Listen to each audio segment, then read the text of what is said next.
भारतीय जनता पक्षाचे महाराष्ट्र प्रदेशाध्यक्ष श्री रवींद्र चव्हाण यांनी आज नवी दिल्ली येथे पंतप्रधान नरेंद्र मोदी यांची सदिच्छा भेट घेतली। या भेटीत महाराष्ट्र भाजपची संघटनात्मक घडामोडी, आगामी कार्यक्रमांचे नियोजन आणि पक्षवाढीची दिशा याबाबत सविस्तर माहिती चव्हाण यांनी पंतप्रधान मोदी यांना दिली। जानेवारी ते जून 2025 या कालावधीत भाजपा महाराष्ट्र प्रदेश कार्यकारी अध्यक्ष म्हणून केलेल्या पक्ष कार्याचा अहवाल यावेळी पंतप्रधान नरेंद्र मोदी यांच्याकडे सुपूर्द केला। या पक्षकार्य अहवालात महाराष्ट्रात बूथ पातळीवर सुरू असलेले संघटन कार्य, सदस्य नोंदणी मोहीम, पदाधिकाऱ्यांचे प्रशिक्षण, संपर्क अभियान आणि महिला युवा आघाड्यांच्या उपक्रमांचा सविस्तर आढावा आहे। ठाणे पोलीस आयुक्त यांनी अंमली पदार्थ विक्री संदर्भात विशेष मोहीम राबवून कडक कारवाई करण्यासंदर्भात आदेश दिले होते। त्या अनुषंगाने अप्पर पोलीस आयुक्त गुन्हे डॉक्टर पंजाबराव उगले आणि पोलीस उपायुक्त गुन्हे ठाणे अमरसिंग जाधव यांनी सूचना दिल्या होत्या। त्या अनुषंगाने सहाय्यक पोलीस आयुक्त शोध 1 गुन्हे शाखा ठाणे शेखर बागडे आणि सहाय्यक पोलीस आयुक्त प्रशासन ठाणे विनय घोरपडे यांच्या सूचनेप्रमाणे अंमली पदार्थ विरोधी पथक गुन्हे शाखा ठाणेचे वरिष्ठ पोलीस निरीक्षक राहुल मरके आणि गुन्हे शाखा घटक 1 ठाणेचे वरिष्ठ पोलीस निरीक्षक सचिन गायकवाड यांनी विशेष मोहीम राबवली होती। सदर विशेष मोहिमेअंतर्गत अंमली पदार्थ विरोधी पथक गुन्हे शाखा ठाणे शहर आणि गुन्हे शाखा घटक 1 ठाणे यांनी 2 वेगवेगळ्या कारवायांमध्ये 2 आरोपी अटक करून त्यांच्याकडून एकूण 2 किलो 184 ग्रॅम वजनाचा 3,97,39,700 रुपये किमतीचा MD हा अंमली पदार्थ जप्त करण्यात आलाय। अंमली पदार्थ विरोधी पथक आणि घटक 1 यांच्या पथकानं दिनांक 24 जुलै आणि 27 जुलै रोजी अंमली पदार्थ MDच्या अनुषंगाने कारवाई केली। त्याच्यामध्ये एकूण MD मेफेड्रोन हा अंमली पदार्थ 2 किलो 184 ग्रॅम मिळून आला, ज्याची किंमत 3,97,00,000 रुपये इतकी आहे। अंमली पदार्थ विरोधी पथकाचे पोलीस हवालदार हरीश तावडे यांना गोपनीय माहिती मिळाली होती की इरफान शेख राहणार उलवे तालुका पनवेल जिल्हा रायगड हा ठाण्यामध्ये MD मेफेड्रोन हा अंमली पदार्थ विक्रीसाठी येणार आहे। तर त्या अनुषंगाने सापळा कारवाई आयोजित करण्यात आली। त्यामध्ये अंमली पदार्थ विरोधी पथकाचे पोलीस निरीक्षक राहुल मस्के यांनी ACP घोरपडे यांच्या पर्यवेक्षणामध्ये त्यांच्या टीमने सापळा कारवाई आयोजित केली। त्याच्यामध्ये इरफान शेख याला ताब्यात घेतले। त्याच्याकडून 1 किलो 522 ग्रॅम MD हा अंमली पदार्थ जप्त करण्यात आला, ज्याची किंमत 3,04,00,000 आहे। त्यानंतर दिनांक 24 रोजी घटक 1 चे पोलीस निरीक्षक सचिन गायकवाड यांना गोपनीय माहिती मिळाली होती। त्या अनुषंगानं ACP शेखर बागडे यांच्या पर्यवेक्षणामध्ये युनिट 1 चे सचिन गायकवाड आणि त्यांच्या टीमने सापळा कारवाई आयोजित केली, ज्यामध्ये शाहरुख सत्तार उर्फ रिजवान राहणार मंदसौर मध्य प्रदेश याला ताब्यात घेण्यात आले, ज्याच्याकडून 662 ग्रॅम वजनाचा MD अंमली पदार्थ जप्त करण्यात आला, ज्याची किंमत 92,68,000 रुपये इतकी आहे। एकूण 2 किलो 184 ग्रॅम MD अंमली पदार्थ जप्त करण्यात आलेला आहे, ज्याची किंमत 3,97,00,000 रुपये इतकी आहे। यामधील आरोपींना मान्य न्यायालयाने 30 आणि 31 तारखेपर्यंत पोलीस कोठडी रिमांड दिलेला आहे।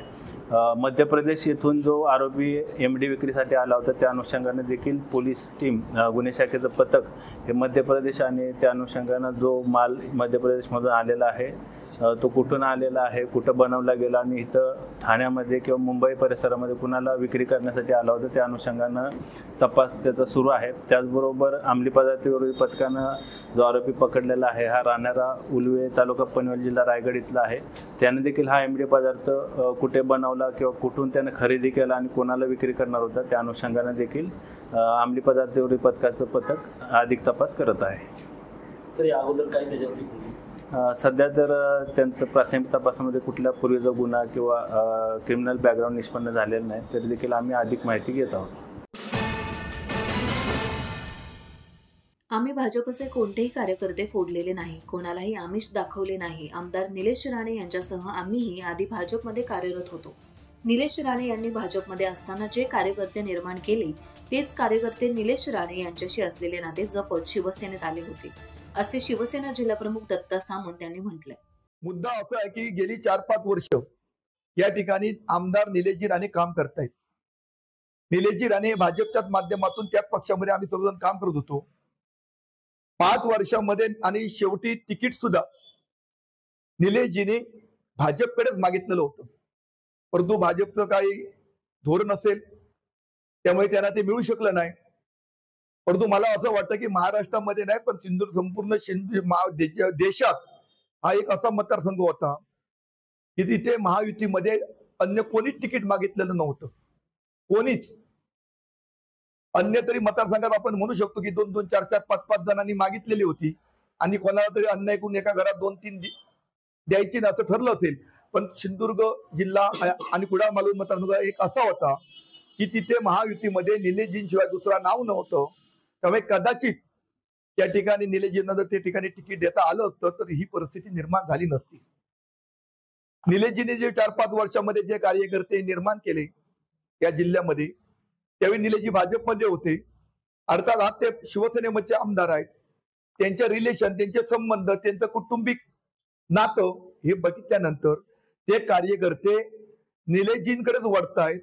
ते भाजप किंवा असं प्रवेश नाही, ते निलेशजींच्या माध्यमातून त्यांनी नवीन कार्यकर्ते तयार केलेले होते. त्या जे निलेशजींच्या स्वभावावरती त्यांची मैत्री होती. शेवटी एखादा माणूस जरी पक्ष म्हटला तर रिलेशन असतात. ते रिलेशन त्यांचे जवळचे असल्यामुळे कदाचित ते थोडंफार होत असेल, पण ते भाजप असं मी म्हणू शकत नाही. कुठलाही बेसिकचा भाजपचा कार्यकर्ता आम्ही हलवलेला नाही. तसं त्यांना वाटत असेल तर त्यांनी यादी ती द्यावी आणि त्या पक्ष कार्यकर्त्यांना बोलून घ्यावं. आम्ही कुठेही दमदाटी कोणाला केली नाही, करणार पण नाही. कारण मी आजही म्हणतो की आमचे कुटुंब प्रमुखच सन्माननीय राणे साहेब आहेत.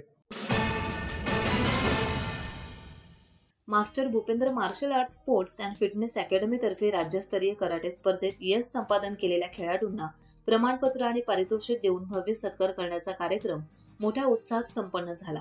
या राज्यस्तरीय कराटे स्पर्धेत विजयी खेळाडूंचा भव्य सत्कार करण्यात आला. यात 58 पदकांसह मास्टर सुरेंद्र अकॅडमी तर्फे चॅम्पियनशिप ट्रॉफी मिळाली. या कार्यक्रमाला आमदार प्रशांत ठाकूर हे मान्यवर म्हणून होते.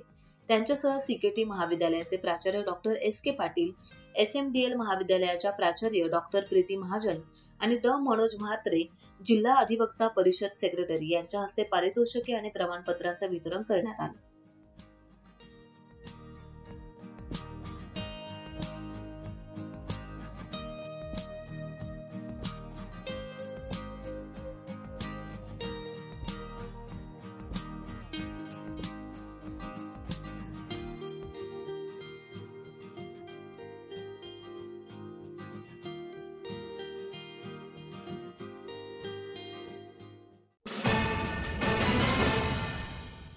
रत्नागिरी तालुक्यातील सर्वात मोठ्या ग्रामपंचायतींपैकी एक असलेल्या शिरगाव ग्रामपंचायतीमधील उद्यमनगर पटवर्धनवाडी येथील अजिजा हाईट्स परिसरात गटार तुंबणे आणि अस्वच्छतेची समस्या भेडसावत होती.